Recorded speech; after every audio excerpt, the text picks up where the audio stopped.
What's going on, guys? Welcome back to the channel. In today's video, we just began the week, so you know what time it is. Monday streams. I'm here this afternoon. Let's get it popping in WG. So first things first, I'm gonna just draw some levels.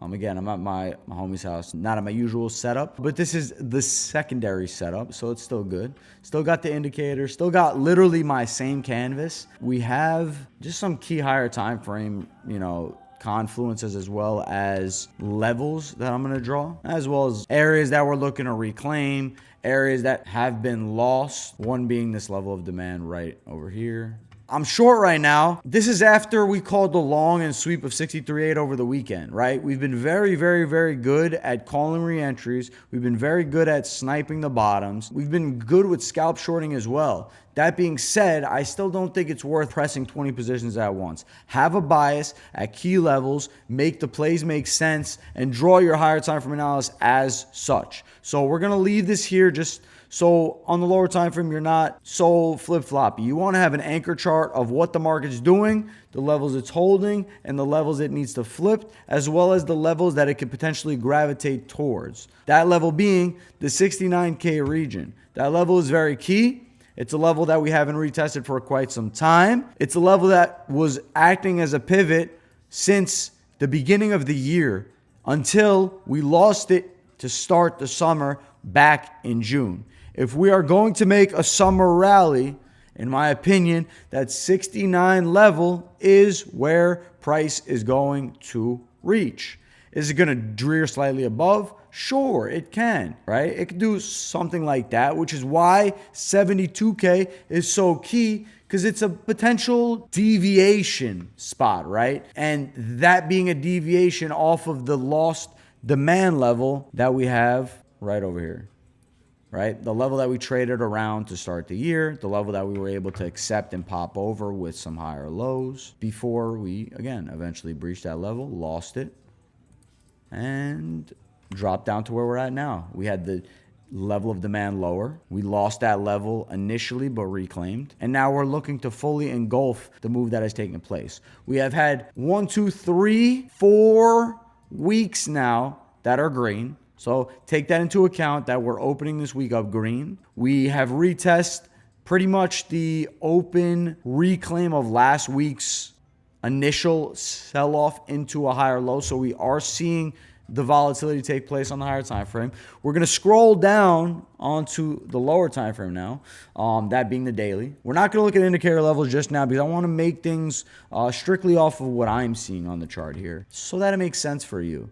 So higher lows on the weekly look extremely aggressive. On the 1 day, we have that channel that I pointed out and what I'm shorting into, okay? So that's that. We see it as an up channel, but it can also be considered like an ascending triangle to the upside, right? If you take this channel out of perspective, this can very well be an ascending triangle to the upside. Even this right here, this can very well be an ascending triangle to the upside. Granted, we had the upside move and the downside move. This can very well be it. And if we close this 1 day above this candle here, then that for me would signal a confirmed level of demand there.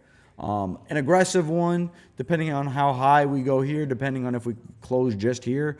We swept this high. If we close below it, then we've confirmed an SFP.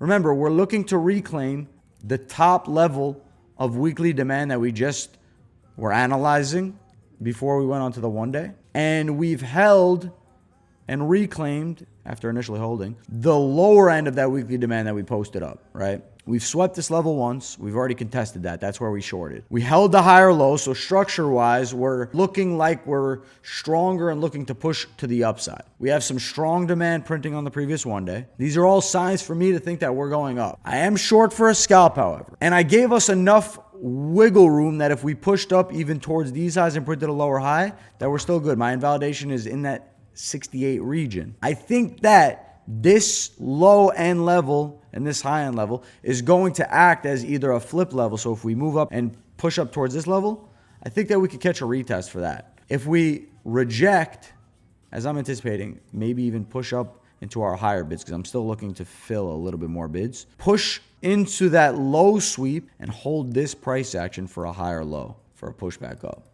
That's the ideal scenario, right? If we print the Monday range somewhere around here and sweep the low, that would make for a very good Monday low range. Let me open up my indicator there. It's not going to show it because it's not confirmed, but I think this makes sense. So now I'm going to open up some indicator levels because first off, higher time frame. Then we squeeze back to the lower time frame. Good opportunities on alts like Near and Zcash. We played Zcash very well. I closed majority of it before it took us out around break even, a little bit in profit depending where you put your stop loss. Near played very well. All right, we caught nice profit on that. We caught a 1 hour before it eventually took us out break even and rode fully. You see right here, this 4 hour, this 1 day level on the, and I'm gonna remove all drawings right now. We're gonna look at the confluence zones right there. We're going to look at what the potential is. Let me take off the Monday range, the monthly, the yearly open. Let me take off all that. Let me take off the name. All right, cool. So this is how I like to see the indicator levels right now. So now we're only showing confluence zones. We're only showing higher time frame zones of interest. And I have this 69K pivot for your eye as well up there. This is the other chart that I drew. Went absolutely insane. I like that we have another chart open. Thankfully, you get the joke. So this is another chart that we're opening up here. Perfect. So we spoke about what we spoke about there, guys. My apologies for that. The 65.5 level and the 64.7 level is where we've been trading around for quite some time. This has been the levels previous. So if we open up the replay button, we take it back to where our levels was. This is where price was coming next. Once the midline got snapped and flipped and reclaimed back above, this is the only other level we're going to gravitate towards. And this is where price action pushed up into. This is where it even retested the flip level before going back up into it.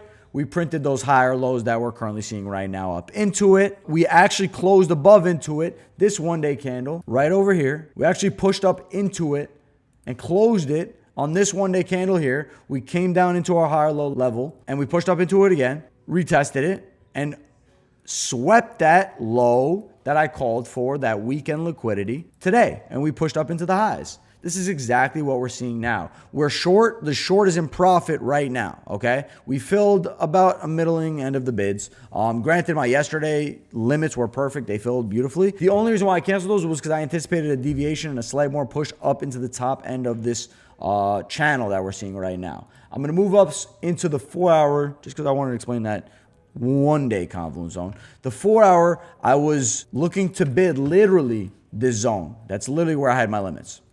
All for the zone. We swept it, and it makes me think that this could potentially reject. So let's see what happens from this point on. We swept this price action here on the 1 day, and now we're looking to print an SFP. Okay, we did not confirm an SFP on this 4 hour. We are looking to confirm an SFP on this 4 hour. If in the next hour and 12 minutes, we close below this 4 hour, we've then confirmed an SFP, okay? Now what I'm gonna do is I'm gonna draw the zone because remember, they only show up 4 hour and above. So I'm gonna draw the zone, only zone that matters in my eyes right now, okay? Let's go down to the 1 hour. So the 1 hour, this hourly demand anticipation sort of candle, is not confirming just yet. If we close below, we can then see the downside that I want to anticipate, which hopefully takes us down to 62.8 for a retest. I don't see a reason why the 64.8 should hold, which would be like that median end range of that candle. We have a flat candle low on the hourly, and I'm talking a little bit quick, I know I am, but that's just kind of how you have to do with the 4 hour. I don't want to harp too much more on this price action here. We have this 4 hour engulf and aggressive higher low hold. I don't see why the 64.8 should hold. If we're going to hold, we should do it pretty soon. One, we pushed up to that high. We held the closure above and on top of this level, and we've already held aggressively twice today. This, for me, means that I think that we should hold soon. If not, we're going to reject right back down, sweep these lows into our higher low. That's what I'd want to see. That's what I want to see from here. That's why I'm comfortable to try to short this level. Granted, I did move my bid slightly above. It is what it is. We could have had a full fill, probably up to like the median of this range. I only have half fills right now, but I'll deal with it. It is what it is. And we see what happens from there, guys. That's pretty much what I'm looking for on a higher time frame aspect and an intraday perspective. What I would look for now on this rejection is what's happening on the RSI here. Oversold Bang, bang. If you don't have access to the alerts, make sure you get access. I give you guys access to higher time frame OBOS alerts, higher time frame convo divergences. I'm giving you guys access to all that stuff here in the group. If you're a member, you get access. If you sign up into WoodsBot, you get access to everything. But I do give you guys access here, so take advantage to that. If you see here, you're going to have access to the OBOS divergences. I have access to a whole bunch of other stuff, right? So I'm going to click on the WoodsBot active, okay, guys? You'll see you get access to OBOS divs for majors. So you're going to get access to that for the majors. So you would click that and you get notifications for that. You could also fine tune that to whatever notification you'd like. I'm going to scroll to the channel right here. And then you get access to the divs. That's going to give you access to like hype, whatever altcoin is hot that's producing sufficient enough volume for you to get alerted for. And then you'll get access to the Monday range alerts whenever there's swept lows of, I believe it's just ETH, BTC, SOL, and then a few alts maybe. And then you get access to the RSI heat maps. You can see whatever heat maps you like, and then a few other things like combo divergence alerts for the majors, indexes, as well as top gainers and top losers. Make sure you take advantage, guys. I give that access to you guys because, you know, it's Wealth Crew, baby. But also make sure you get full access to WoodsBot if you want access to literally everything. There's tons of other alerts, and you get access to the indicator and all that shit that I'm showing you right now. So you would have gotten alerted for that if you were not on the chart. But if you're on the chart, man, oversold territory into the WoodsBot levels, right into the indicator levels with your RSI divergence. Bang. 15-minute oversold with your divergence. Even on the indicator here, we have where you could have got alerted for that too. And all this just helps you navigate through the market intraday. You don't have to take positions around these levels, but it helps you navigate. You know, it helps you paint the picture for what could potentially happen. On the lower time frame, I like to see the divergence on the chart when I'm scalping lower time frame in oversold territory. I only have it enabled for oversold territory. So oversold territory divergences, I know that's potentially where a good lower time frame rejection could happen. That's where my confluences could play out. We have a 15-minute level of demand there. Right? That's where price exploded. But if we go into that level, we could potentially hold or we could reject from there. Right? That's not where I would blindly long. But again, that's why I gave my analysis earlier to show you guys I don't think that should hold if we already held aggressively on the 4 hour. So that's where I'm painting my picture as far as liquidity goes. Now, there will be people piling in on shorts right here with their invalidation above the highs. That's where it gets tricky. That's why you want to catch the initial, and either you de-risk or you let your opinions play out where it moves up higher, fills more of your bids, and then it moves down lower from that. That's what I'm allowing to happen. I'm not too quick to move my invalidation up here, depending on what happens in this region coming up. I want to see what alts do here. Zcash, obviously, we caught phenomenal entries over the weekend. We rode really good longs for that. It took us out break even after we took majority of profit. But guys, it doesn't take rocket science to see what's happening here. We drew a beautiful TP. If you guys did not see in my channel, I literally posted that this is where we're going to take profit. I'm not really going to be looking at any alts anymore, guys. I just wanted to give you my analysis of the situation top down. So I hope you appreciate that. I don't want to look at USDT.D right now. I don't want to look at anything else. I'd rather educate you guys right now of what's happened and what could potentially happen on things like this, as well as how you can use the confluences provided to you for free. Literally. I posted my analysis on Zcash yesterday after we took majority profit. Previous to that message, I said we took profit at a 1R, which is the WoodsBot level, right? That's the level we lost. And then we caught longs over here. And then we rode up, took profit 1 there, which is a 1R, right? We took profit there and we moved our stop losses up. Now, the 1 hour at that level was consolidating, and I said that's the level we need to break. If we break this zone, the levels above, which is your hourly supply, is where we're going to TP for the day. That's where your oversold confluences are going to pile up. And then I'm going to show you the update from that so you can see that point. This is just as important. If you missed positions, you got to be doing shit like this. If you're not doing shit like this, you're doing yourself a disservice. This is like information for the next time. How could I do better? So we came up into that level, we tapped it, we printed the hourly divergence, and we rejected. And then we fully rejected the move. That's why it's important to take profit. Anyway, I'm gonna show you guys right now. Like, we got that hourly divergence into the hourly level of supply, lower high in price on the weekend. We fully reversed the move that we were in, and we held a higher low today. That's all that happened. It's not rocket science. And we pushed up with BTC at the level of liquidity where we longed, right? If you wanted to take longs on Zcash today, you could have. I wasn't up for longs this morning. And I said the sweep scenario yesterday. Remember, I said the sweep scenario was literally going to happen from the weekend today. I said I'm interested in this scenario. Confluence zones holding. We have steep higher lows held at 63.8 from Friday. There's a chance that we sweep that before a break and flips upwards. Unfortunately, I switched my confluence a little bit lower at 62.8. I thought we would retest that today. I still think we could retest that. But that being said, look what happened in price for BTC.